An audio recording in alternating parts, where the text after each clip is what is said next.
Kali ini kita akan membahas topik yang sangat penting dan relevan, yaitu surrounding. Apa itu surrounding? Apa penyebabnya? Apa dampaknya? Dan yang paling penting, bagaimana kita bisa mencegah dan mengatasinya? Yuk kita simak bersama. Surrounding adalah istilah yang digunakan untuk menggambarkan perasaan cemas, tertekan, atau tidak berdaya yang muncul akibat tekanan sosial dan ekspektasi yang tinggi, terutama di media sosial. Dalam dunia yang semakin terhubung ini, kita seringkali merasa harus tampil sempurna, baik dalam penampilan, prestasi, maupun kehidupan sehari-hari. Hal ini dapat menyebabkan kita merasa terasing dan tidak cukup baik, yang pada akhirnya berdampak pada kesehatan mental kita. Penyebab surrounding seringkali berakar dari berbagai faktor psikologis dan sosial yang saling berkaitan. Salah satu penyebab utama adalah tekanan sosial yang dirasakan individu, terutama di kalangan remaja dan dewasa muda, di mana mereka merasa harus selalu tampil sempurna atau memenuhi ekspektasi tertentu dari lingkungan sekitar, seperti keluarga, teman sebaya, atau media sosial.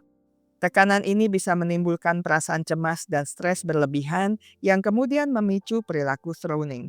Selain itu, kurangnya keterampilan mengelola emosi juga menjadi faktor penting.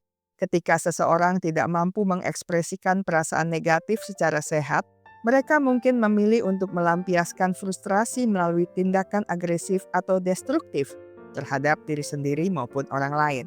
Faktor lingkungan seperti pola asuh yang keras atau kurangnya dukungan emosional juga dapat memperparah kondisi ini, karena individu merasa tidak didengar atau tidak dihargai sehingga mencari cara ekstrim untuk mendapatkan perhatian. Tidak kalah penting adalah pengaruh trauma masa lalu atau pengalaman negatif sebelumnya yang belum terselesaikan dengan baik. Hal ini bisa membuat seseorang rentan terhadap gangguan emosi dan perilaku maladaptif seperti surrounding. Secara biologis pun, ketidakseimbangan kimia otak terkait neurotransmitter tertentu dapat mempengaruhi regulasi mood dan impulsivitas, sehingga meningkatkan risiko munculnya perilaku tersebut. Dengan demikian, penyebab surrounding bukanlah sesuatu yang sederhana, melainkan hasil interaksi kompleks antara faktor internal, psikologis, dan eksternal sosial serta biologis.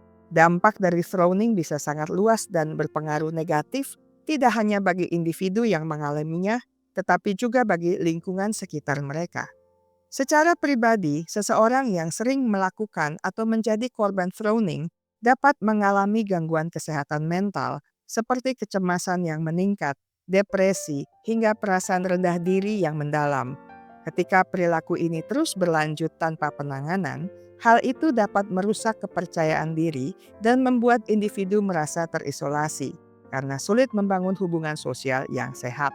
Selain itu, dampak fisik juga tidak bisa diabaikan. Stres kronis akibat konflik emosional ini dapat memicu masalah kesehatan seperti gangguan tidur, sakit kepala berkepanjangan, bahkan melemahkan sistem kekebalan tubuh. Dari sisi sosial, surrounding menciptakan suasana negatif di lingkungan sekitar, baik di sekolah, kampus, maupun komunitas, karena menimbulkan ketegangan dan konflik antar individu atau kelompok. Hal ini bisa menyebabkan rusaknya komunikasi dan kerjasama, sehingga produktivitas serta kualitas hidup bersama menurun drastis. Lebih jauh lagi, jika perilaku ini dibiarkan berkembang tanpa kontrol atau intervensi tepat waktu, risiko terjadinya tindakan kekerasan fisik maupun psikologis akan meningkat secara signifikan.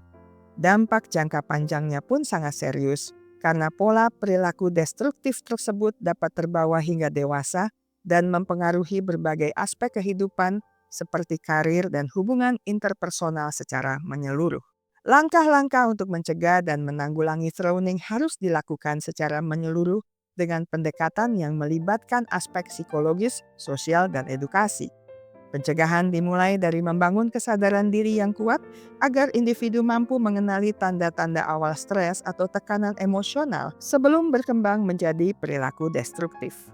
Penting bagi setiap orang untuk belajar mengelola emosi dengan cara yang sehat, seperti melalui teknik relaksasi, meditasi, atau aktivitas fisik yang dapat membantu menyalurkan energi negatif secara positif.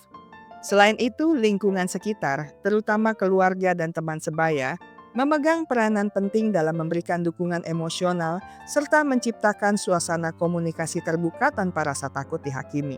Pendidikan mengenai kesehatan mental juga sangat krusial agar generasi muda memahami bahwa mengalami tekanan adalah hal wajar, namun ada cara-cara efektif untuk menghadapinya tanpa harus merugikan diri sendiri maupun orang lain. Jika seseorang sudah menunjukkan gejala frowning, intervensi profesional seperti konseling psikologis atau terapi perilaku kognitif bisa sangat membantu dalam mengidentifikasi akar masalah serta memberikan strategi coping yang tepat. Dalam beberapa kasus berat, dukungan medis mungkin diperlukan untuk menstabilkan kondisi mental individu tersebut. Secara kolektif, komunitas juga dapat berperan aktif dengan menyediakan ruang aman bagi remaja dan dewasa muda untuk berbagi pengalaman serta mendapatkan bimbingan dari ahli kesehatan mental sehingga mereka tidak merasa sendirian menghadapi tantangan ini. Frowning adalah tantangan yang nyata di era digital, tetapi kita tidak sendirian dalam menghadapinya. Dengan memahami penyebab dan dampaknya, serta mengambil langkah-langkah pencegahan dan penanggulangan, kita bisa menjaga kesehatan mental kita dengan lebih baik. Ingat, tidak ada yang sempurna dan kita semua berhak untuk merasa lebih baik.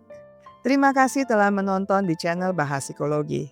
Jangan lupa untuk like, subscribe, dan share video ini kepada teman-teman Anda. Mari kita bersama-sama menciptakan lingkungan yang lebih positif dan mendukung satu sama lain. Sampai jumpa di video selanjutnya. Ingat baik-baik, kesehatan mental Anda sangat berharga. Jagalah, pertahankanlah dengan sekuat tenaga.